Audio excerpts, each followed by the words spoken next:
Trump kicking off the final stretch of his 2024 campaign with an appearance on Joe Rogan's podcast today before holding a historic rally Sunday night in the world's most famous arena, Madison Square Garden, right here in New York City. Jamie Franklin is a Gen Z voter and the founder and CEO of the Conservator, and Michael Duke is a campus reform correspondent and student at Fordham University, and they're both attending the rally this weekend, and they join me now.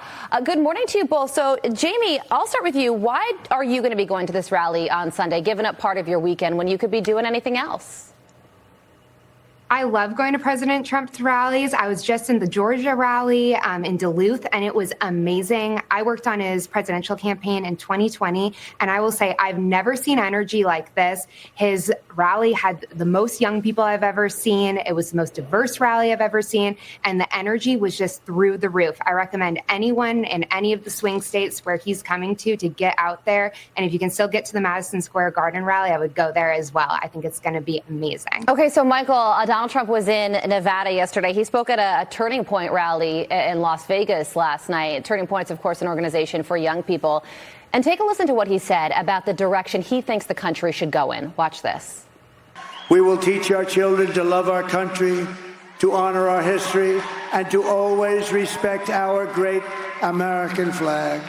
And I will put a bill before Congress that anybody burning our American flag goes to jail for 1 year automatically. We will not be invaded. We will not be occupied. We will not be conquered. We will be a free and proud nation once again.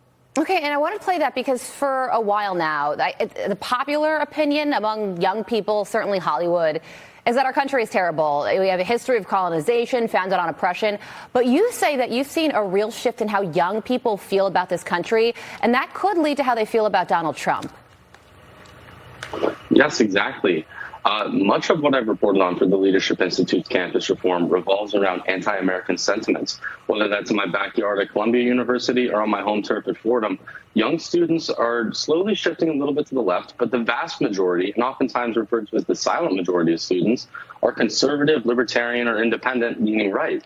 And that's exactly the messaging in this last video that we saw from President Trump that students want. Students have been plagued by far-left narratives in the classroom, Marxism in the classroom, and just outright stupidity pushed by professors and administrators. And Trump's message is one that resonates with students because just like students like me, I was in 7th grade when Trump was elected in 2016. I grew up with Trump, and I also grew up with the Biden-Harris regime. And I've seen the stark contrast between two administrations, and Donald Trump is the smarter choice, and students are starting to realize this more. Okay, so Jamie, one of the reasons Joe Biden won in 2020 is because youth voter turnout for him was higher than expected. Do you think that's going to happen this time around? Among your friends who aren't conservative, how do they feel about Kamala Harris? Are you sensing any excitement around her with young people? You know, I think you're going to see a huge shift in the youth vote this election that we've never seen with the Republican Party before. Young people are sick of the woke agenda. They're over this ideology being shoved down their throat. Kids are going down to Southern schools because they want to go to normal college campuses. And a lot of people my age don't feel like they're growing up in the same America that our parents got. It's so expensive to buy groceries. Rent is through the roof. It's impossible to buy a house these days when you're in your 20s. And I think that Americans, especially young Americans, want to go back to what we had before. And I think you're going to see, like I said, record turnout from young people going conservative. Yeah, and the other factor is, of course, the outreach through podcasts. He did Andrew Schultz's podcast, who's a popular comedian, Bussin' with the Boys, and he's going to be filming with Joe Rogan later today. So we're going to be watching it all. Jamie, Michael, thank you so much for joining us. Enjoy the rally on Sunday. Have a great weekend.